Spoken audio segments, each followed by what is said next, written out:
The reason, Ryan, you go, hold them up, hold them up, hold them up, is because if you watch the audience, every time I said it, another hand went up. The second problem is fatigue. Now, under this one, if you'd write it down, what I mean by this is there at least one day in the last 30 days where you said, I wish I had more energy? Is there at least one day in the last 30 days where you said, I wish I had more energy? Now, here it doesn't talk about 30 days. It talks about 60. Forget the 60 stuff, or 6 months. Just talk about 30 days. They can't even remember what happened more than 30 days ago.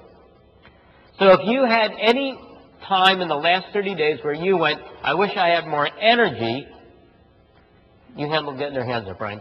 Stand up and ask them to raise their hand. And look at them when you're... Okay, in the last 30 days, anybody here, how they felt like they wanted more energy, please raise your hand. Come on, raise it up higher. I can't see it. One more, raise it up, please. Good. All right, no, right. We got to get you to raise the volume, okay? Now, let's do the next one. The next one is if you had pain anywhere in your body, whether it was your arm, your leg, your foot, your neck, I don't care. If you had at least one time in the last 30 days where you went, oh, ow, ooch, whatever. Now, Ryan, raise your voice volume as you say it each time, okay? Stand up. All right, anybody in the last 30 days, if you had any pain in your neck, shoulders, low back, anyone feel the pain when they go to work and they come home in those areas? Please raise your hand. Now, whoa. Now you just said when you go to work. Now, if they're not working, they didn't feel it then. You got to be very... Okay, so if you felt pain at all, even one time, in the last 30 days, I don't care where you were going to work. If you don't work, I don't care. If you had pain at least one time in the last 30 days, pick it up from there. If you had pain in the last 30 days at any time in your neck, your low back, headaches, please raise your hand now, please. Now, come on, be honest. Do you have any pain at all? No, right. Let's get, okay, it's fine. Okay, so it's not going, you liars, raise your hands. You liars, raise your hands. No, right, listen. It's very simple. Here's it goes. You go, raise your hand, raise your hand, raise your hand. No ad-libbing, no putting anything on it. Raise your hand, raise your hand, raise your hand. I'll raise it right now. You're stressing me out. I know, brother. Chill it out. You're doing good. All right, let's go to the next one. Stay right there. How many of you in the last 30 days have any problem with your sleep? Can't fall asleep, wake up in the middle of the night, wake up tired instead of rested? Any interruption to your sleep in the last 30 days, take it away, buddy Ryan. All right, in the last 30 days, has anybody had problems sleeping, anything disturbing at all? Please raise your hand. A little bit higher, I can't see them. No, what's this? Raise your hand, I can't see them. They're all there. I mean, the hands are... You know, I mean, Ryan, the question is very simple. Raise your hand, raise your hand, raise your hand. There's no ad-libbing. There's no, I can't see them, you know? So just raise your hand. All right, we'll try the next one.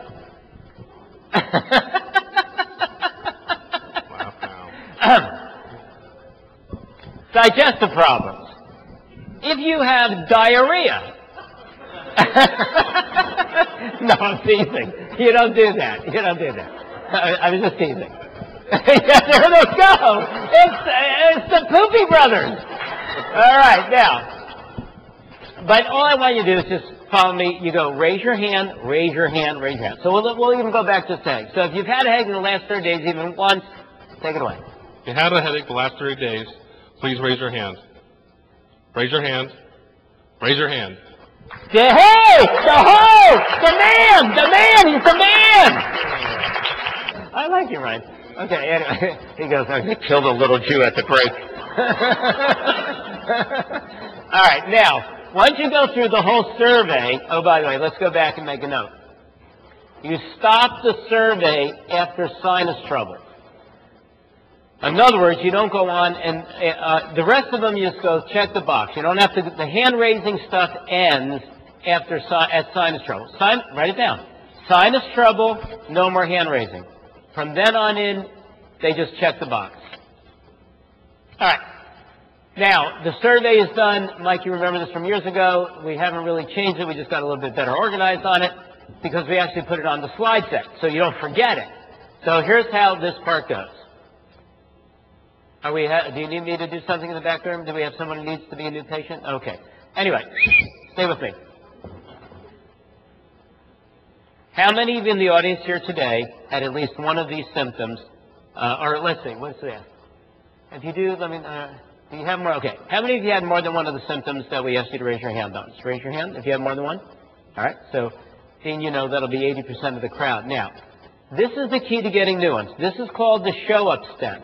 When these people play this out, you do this right, 80% of the audience walks into your clinic that night. They book that night. This is the key to the whole game. All right, let me tell you, because see, you got people in that audience who don't know how bad they are. You got to nail them. This is the primary script, and I'm doing it right on the whole group. Now, let me tell you, all of you here tonight, if you have headaches, they're never normal. If you have digestive problems and you have headaches and fatigue, you ought to be concerned. In other words, I'm going to primary script the whole crowd right now. Now, let me just tell you, it is never normal to have a symptom. There is never a normal symptom. None of them. People tell me all the time, well, you know, I knew this guy was perfectly healthy. He had a heart attack and died. He was not perfectly healthy. Perfectly healthy people don't die. What they mean to me is, oh, he didn't have any chest pain. He didn't have any kind of warning. Yeah, I understand. You know what his warning was? Here's his warning. He was tired. You got to understand something. Write it down. Symptoms are an early warning sign of incoming disaster. It's like radar. We have an incoming meteor. We got an incoming... It's early warning. What else can your body do but give you a symptom? I mean, tell me what else it's going to do. I mean, what else can it do? I mean, there's no light on your forehead that goes, digestive system is in trouble. So what do? You get bloated. You get some abdominal pain. What else can the body do? Let me tell you something here, folks. You could have a very mild symptom, and the next one you get could be potentially fatal. You don't want to wait. Every symptom is a warning of incoming trouble. Are you smart enough to listen? That's all we're talking about here. There are no normal symptoms. Oh, headaches are normal. No, they're not. Headaches are what? Common. They're not normal. They are common. And they're not the same thing. You wouldn't go to Thailand and go, oh, in Thailand, AIDS is normal.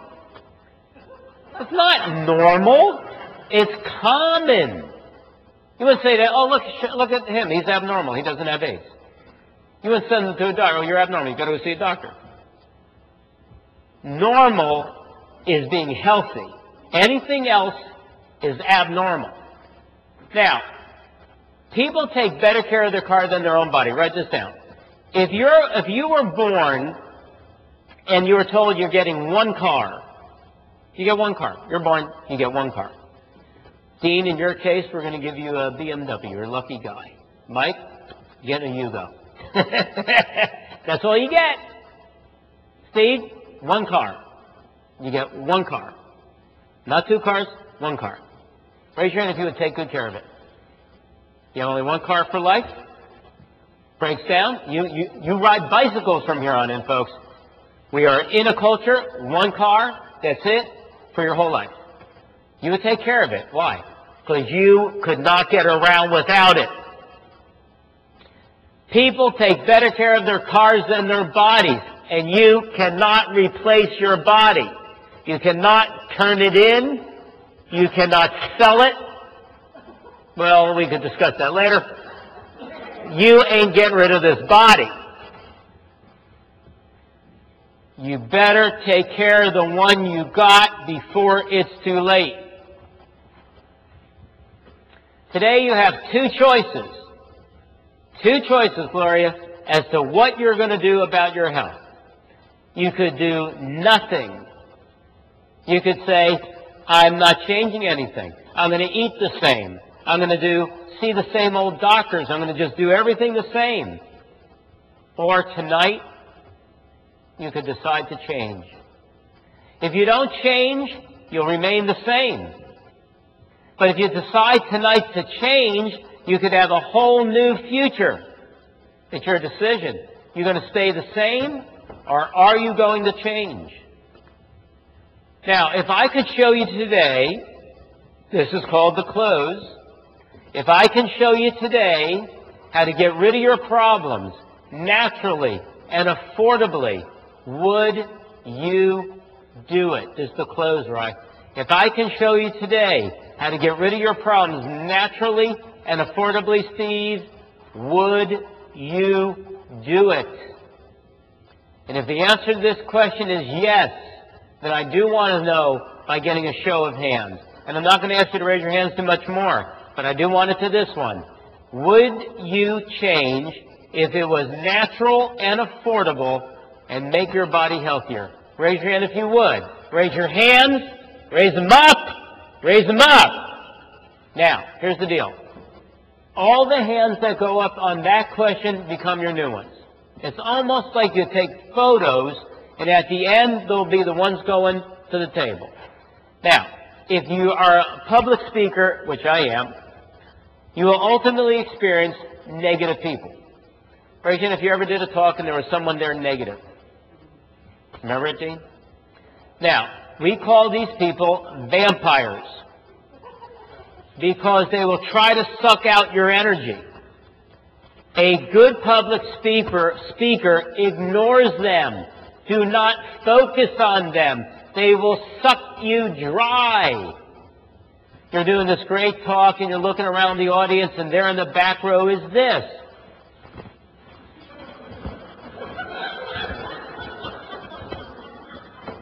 And you're going, what the hell?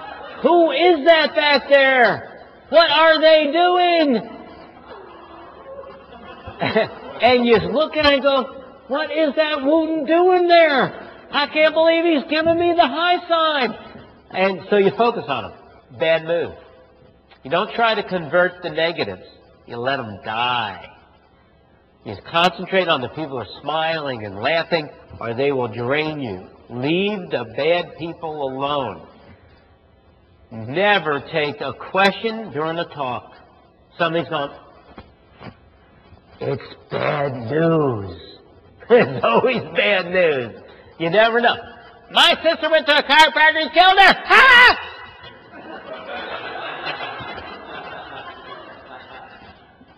Whole talk down the drain. They raise their hand. You go, at the end there will be questions. Let me please continue. Never take a question. It's a rule. Never. There's nothing to gain, and the only thing you can do is be neutral or lose a lot. Raise your hand if one bad apple will kill the bunch. Never take questions during the talk. All right, so anyway, now let's look at the solutions. Now, whenever we teach you how to do a lecture, we always give the audience a lot of solutions. Because if you said there's only one, spinal realignment. That's it, folks. There's only one solution. Good night.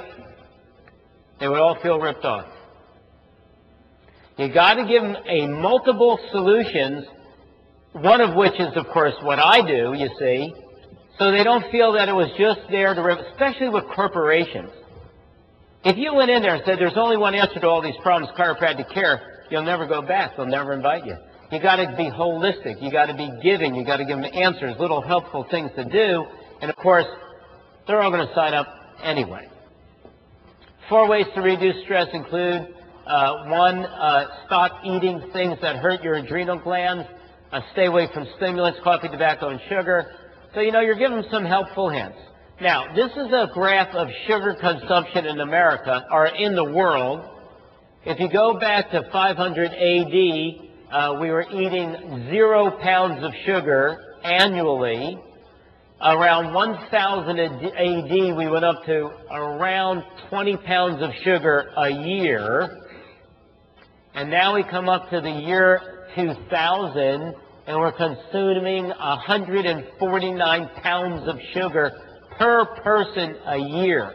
Now, can you imagine if UPS came to your house and said, we have 149 pounds of sugar outside, start eating?